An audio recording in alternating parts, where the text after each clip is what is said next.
Hello friends, welcome to learn services. This is Ram Soni. MPPSC forest services के results आ चुके हैं। एमपीपीएससी फॉरेस्ट सर्विसेज प्रीलिम्स का result आ चुका है। नाउ यहाँ पे कट ऑफ दिखाए गए हैं। इसके अलावा रिजल्ट की हम बात करें, जिन कैंडिडेट्स का सिलेक्शन हो चुका है उनको ढेरों सारी बधाइयाँ।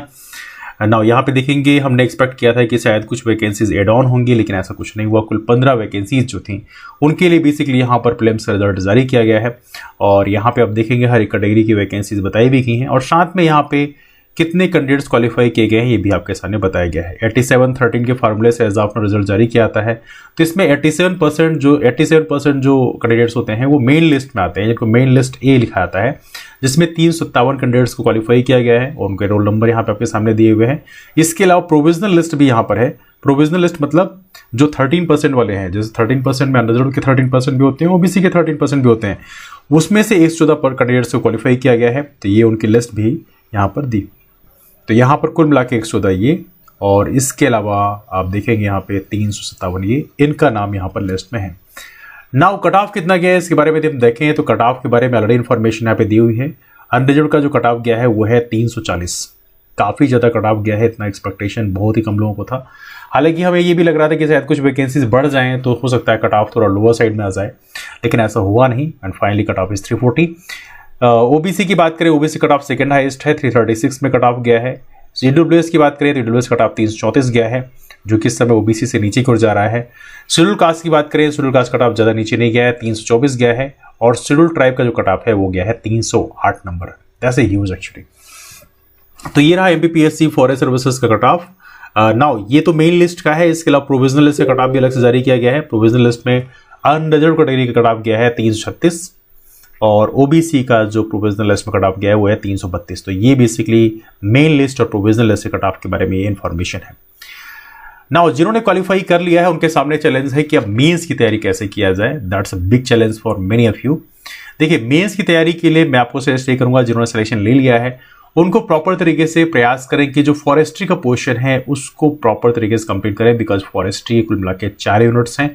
इसके अलावा फिजिक्स, केमिस्ट्री, बायो, ये सारी चीज़ें आपको करनी पड़ेगी, इन्वायरमेंट करना पड़ेगा। That's quite important one. लेकिन प्रयास करना फॉरेस्ट्री में ज़्यादा जोर लगाना, बिकॉज फॉरेस्ट्री का एक बड़ा वेटेज है।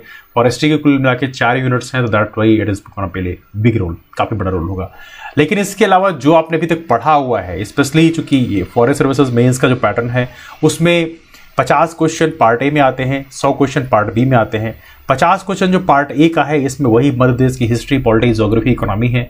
इसके अलावा इन्फॉर्मेशन, कम्युनिकेशन टेक्नोलॉजी और करंट अफेयर का पोर्शन है। तो इस पोर्शन में जो कमांड आपने अभी तक बना रखी है बहुत अच्छी बात है, लेकिन उसको वापस से रिविजन करना शुरू कर देना, बिकॉज कई बार देखा गया फॉरेस्ट सर्विसेज में ये जो 50 क्वेश्चन हैं ये काफ़ी डिफिकल्ट कई बार देख लिया पाए गए हैं। क्योंकि पिछली बार का जो फॉरेस्ट सर्विसेज का मेंस हुआ था उसमें ये 50 क्वेश्चन जो आए थे थोड़ा डिफिकल्ट साइड के थे। इसलिए प्रयास करना आपकी ये वाले पोर्शन को थोड़ी बार बार रिवाइज करते रहना, बिकॉज ये स्कोरिंग होगा आपके लिए, जो कि ऑलरेडी उसमें आपने स्कोर कर लिया है। The second thing is the second part में जो 100 क्वेश्चन हैं, इसमें 100 क्वेश्चन में प्रयास करना फॉरेस्ट्री के जो क्वेश्चन हैं उसमें ज़्यादा ध्यान देना। फॉरेस्ट्री कंप्लीट करना जरूरी है। तो फॉरेस्ट्री में कोशिश करना फैक्चुअल इन्फॉर्मेशन में ज़्यादा रिलाई करना, बिकॉज फैक्चुअल इन्फॉर्मेशन ज़्यादा पूछ जाती है। आप फॉरेस्ट सर्विसेज का जो पुराना पेपर उसको आप देख लीजिएगा तो आपको आइडिया मिल जाएगी किस तरह से फॉरेस्ट में क्वेश्चन पूछ जा रहे हैं। इसके अलावा फिजिक्स, केमिस्ट्री, बायो, यहाँ पे मैं एक चीज़ कहना चाहूँगा आप लोगों से कि फिजिक्स, केमिस्ट्री जब आप लोग पढ़ रहे होंगे तो बहुत ज़्यादा डीप में मत चले जाना कि आप नीट या जेईई लेवल का पढ़ रहे हो। आपको क्वेश्चन जो पूछे गए हैं फॉरेस्ट सर्विसेज अभी हाल ही में, उसी आपको स्टैंडर्ड का मेंटेन करके रखना है। बहुत हाई स्टैंडर्ड में नहीं चले जाना है, क्योंकि यदि बहुत ज़्यादा में चले जाओगे तो फिर आपको फिर वही क्वेश्चन मुश्किल रह जाएगा। क्योंकि फिजिक्स, केमिस्ट्री, बायो इस काफ़ी डीप सब्जेक्ट्स हैं, है ना। तो यहाँ पे आपको बहुत ज़्यादा डिटेल में नहीं जाना है, आपको उतने ही डिटेल में जाना है जितने लेवल के क्वेश्चन एग्जाम में पूछे जा रहे हैं, है ना। तो ये रहा हमारा एक बेसिक सजेशन आपके लिए फॉरेस्ट सर्विस मेंस के लिए। आने वाले कल में यदि हम लोग फॉरेस्ट सर्विस मेंस के लिए कुछ इनिशिएटिव चलाते हैं तो उसकी इन्फॉर्मेशन आपको जरूर हमारे ग्रुप के माध्यम से शेयर कर दी जाएंगी। हमारा टेलीग्राम ग्रुप का नाम है राम सोनी एमपीपीएससी, इसे आप ज्वाइन कर सकते हैं। तो जो भी इन्फॉर्मेशन आने वाले कल में दी जाएगी वो इसके माध्यम से आप अवेल कर सकते हैं। आप या आपके कोई दोस्त हैं ऐसे हैं जो MPPSC forest services MPPSC civil services mains का बैच ज्वाइन करना चाहते हैं तो मेंस का बैच हमारे पास अवेलेबल है, और साथ में एमपीपीएससी का 1 ईयर बैच कोर्स भी अवेलेबल है, आप इसे ज्वाइन कर सकते हैं। उसके लिए आप इस टेलीग्राम के माध्यम से इंक्वायरी कर सकते हैं। तो चलिए मुलाकात करते हैं फिर, तब तक के लिए bye, take care, have a wonderful day, keep moving forward and take care.